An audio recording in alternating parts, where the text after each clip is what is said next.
የገባችሁ ላይክ በማድረግ ሌሎችን ወዳጆቻችንን ጋብዟቸው። ላይክ የሚለውን በመጫን ማለት ነው። እናንተ ስትጫኑ እነሱ ኖቲፊኬሽኑን ይመለከቱታል፣ ይገባሉ ማለት ነው። አልጎሪዝሙ ያሳያቸዋል። ስለዚህ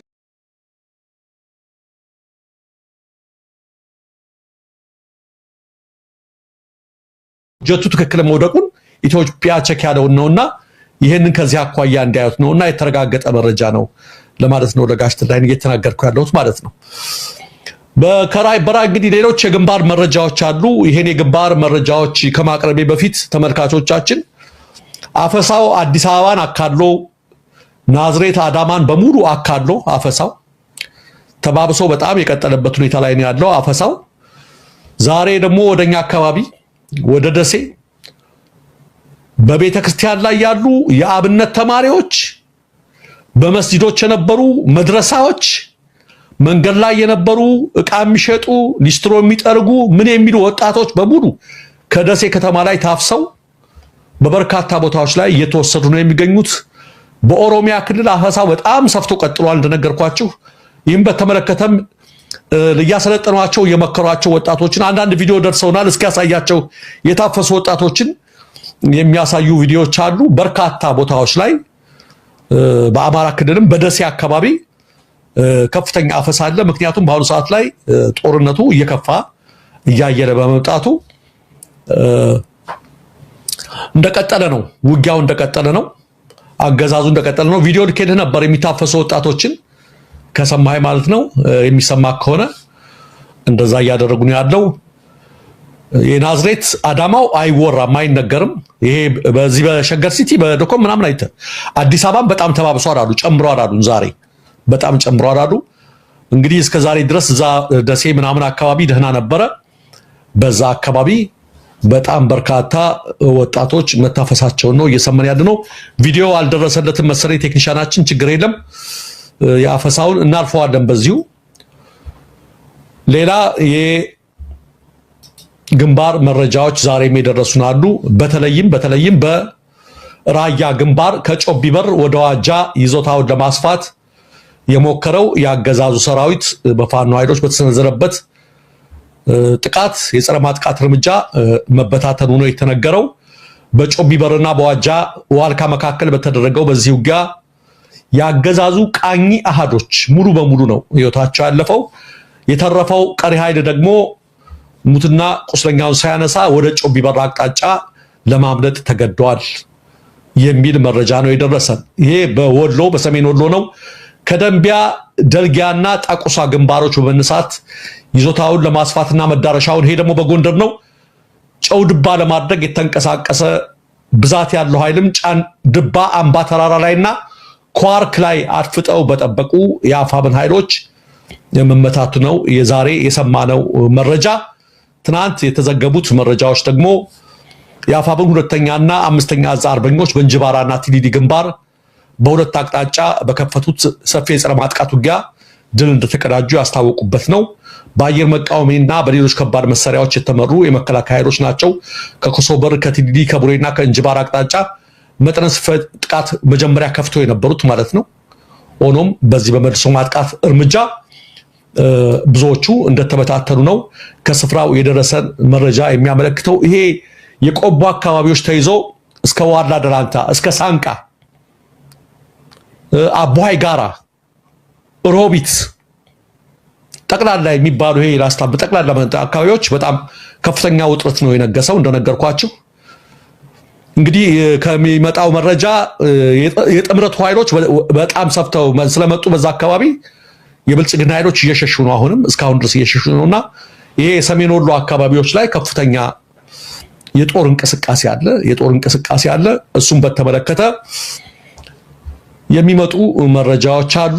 በዛሬው ዕለትም ከፍተኛ እንቅስቃሴ ነው ያለውና ከፍተኛ ውጥረት ነው እዛ አካባቢ ያለው። ተመልካቾቻችን፣ አድማጮቻችን አንዳንድ የሚደርሱ መረጃዎች ደስ የሚሉ ስላልሆኑ ከማቅረብ እንቆጠባለን። በዚህ በሰሜን ወሎ አካባቢ ያለው ሁኔታ ከፍ ያለ ውጥረት ነው። እስከ ወልዲያ እስከ ምን አካባቢ ያሉ አመራሮች እንደሌሉ ነግረናቸዋል። ዛሬ በተለይ አንድ ቦታ ላይ የሳንቃ ገበያ ላይ የተመለከትነው ቪዲዮም በጣም አደገኛ ነገር እየመጣ ነው ያለው። እንደነገርኳችሁ የመንግስት ከፍተኛ አመራሮች ጀነራሎች እነ ሹማ አብደታ ሌሎችም እነ ይልማ መርዳሳ በመንግስት መገናኛ ብዙሃን ዝግጁ ነው፣ ኃይላችን ተዘጋጅቷል ለመደምሰስ ሽብርተኞችን ምኖችን ለማለት የተለያየ ነገር እየተናገሩ ነው። እነ ጌታቸው ረዳም እንዲሁ መግለጫ እየሰጡ ነው፣ መንግስትን የሚደግፍ ባካችሁ ይሄ ነገር ወደ ሌላ ነገር እየወሰደ ነው የሚሉ ሱዳንን አስታከው በሱዳን ግንባር የመጣውን አስታከው መግለጫ እየሰጡ ነው። ነገሮች ወዴት ይሄዳሉ የሚለውን ነገር አብረን የምንመለከተው ነው። የጥምር ኃይሎቹ ትናንት እንደነገርኳችሁ መሬት ላይ ካለው ባሻገርም በናይሮቢ ላይ ያደረጉትን ሁለተኛ ጉባኤ አጠናቀዋል። በጋራ ለመሄድ የተስማሙበት ሁኔታ ላይ ነው ያለው። አገዛዙ ደግሞ የወጣቶች አፈሳን ከዳር እስከ ዳር አባብሶ የቀጠለበት ሁኔታ ላይ ነው ያለው። ሰዓታችሁን ስለወሰድኩባችሁ በጣም ይቅርታ። ገሊላ እንግዲህ ሰዓቱን እንደነሱና አመሰግናለሁ ደረጀ። ለመረጃዎቹ በዛ ያሉ መረጃዎች ናቸው። እጅግ በጣም አመሰግናለሁ። እንግዲህ ቀደም ብለህ እንደተናገርከው ቅዳሜ አድማጭ ተመልካቾቻችን ሐሳብ አስተያየታቸውን የሚሰጡበት ቀን ነው። የተወሰነ ጊዜ ነው የወሰድነው፣ ያን ያህልም አይደለም። በእርግጥ መረጃው እጅግ በጣም አስፈላጊ ነገር ነው። እንግዲህ ከደቂቃዎች በኋላ ወይንም አንድ ማስታወቂያ ስለ ሚዲያችን ከተናገርኩኝ በኋላ ማስተናገድ እንጀምራለን። የሚከታተሉበትን የኤምኤስ ሚዲያን ድጋፍ እንዲያደርጉ እንደሆነ ጊዜው ማስታወስ ይኖርብናል። በተለይ የዩቲዩብ ወራዊ አባል በመሆን $5 ጀምሮ የሚያደርጉት ድጋፍ እኛ እቅድ ይዘን እንድንሰራ ስለሚያደርገን እባካችሁ አድርጉ ማለት እወዳለሁ። በጎፈንድሚም አንድ ጊዜ በአንዴ የሚችሉትን ድጋፍ ማድረግ ይችላሉ። ቻናላችንን ሰብስክራይብ ማድረጉ፣ ዝግጅቶቻችንን በአጠቃላይ ላይክ፣ ሼር በማድረግ ኮፒ ሊንክ በማድረግ ለሌሎች ተደራሽ ማድረግም እንደዚሁ አንድ ድጋፍ ነው። ሁልጊዜም ይሄንን ስለምታደርጉ በተለይ በቀጥታ ስርጭት ላይ ስንሆን በአብሮነት ድጋፍ የምታደርጉልን በሱፐር ቻትም እንደዚሁ ለሌሎች ተደራሽ ለማድረግ ዝግጅቶችን የምታዳርሱልንን በአጠቃላይ ፍትህ ለአማራን ሁሉንም በአጠቃላይ እዚያው ዘርዝሬ መዝለቅ ስለማልችል እና በባን እነ እስራኤልን እነ ወይንናን ሁላችሁንም እናመሰግናለን ማለት ይኖርብኛል። እንግዲህ ተጀምሯል። በ571 276 47 54 ወይም በደረጃ ሀብተወልድ ስልክ ደውሉልን። ጊዜም ከኢትዮጵያ ወይም ከሀገር ቤት ለሚደውሉልን ቅድሚያ እንሰጣለን። የመጀመሪያውን ስልክ አነሳለሁ። እንደተለመደው ጋሽ ተድላ ነው የሚሆነው። ሄሎ፣ ጤና ይስጥልኝ። ጤና ይስጥልን።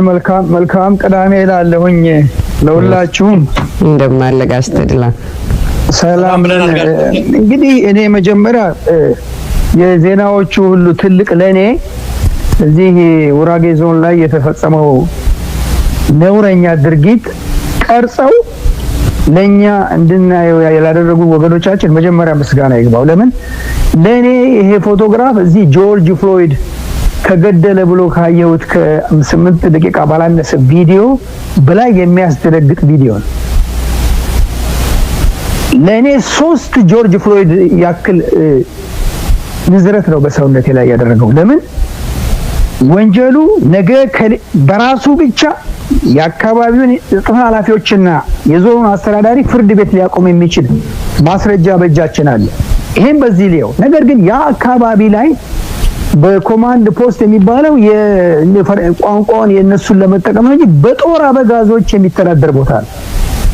በጦር አበጋዝ የጦር አበጋዞቹ ደግሞ ማን ናቸው? የኦሮሞ የጦር አበጋዞች የሚተዳደር ነው። የአካባቢውን ህዝቡን እያተራመሱ መሬቱን እየቀሙት ነው። አማራው ላይ አሁን ያነጣጠሩት በተለይ ስራ ያላቸውን ደህና ኑሮ የሚኖሩት ላይ ደግሞ ምንድነው የጸረ አማራነታቸው የምናውቀውን አርሲ ላይ የሚያደርጉት የጉራጌ ዞንና የአርሲ ዞን ወንጀሉ ተመሳሳይ ነው። እነዚህን ሰዎች ለማጋለጥ ሰው ዜናውን በደንብ አድርጎ ማስረጃ ይዘን መታገላችን ለኛ የሚጠቅመን ይሄ ነው። ትግሉ ያለው እዛው ሜዳ ላይ ብቻ ነው። እኔ ለዚህ ነው የኢትዮጵያ ትግል ያለው ኢትዮጵያ ውስጥ እንጂ ሱዳን ውስጥም ኤርትራ ውስጥም አይደለም እያልኩ መሟገተው።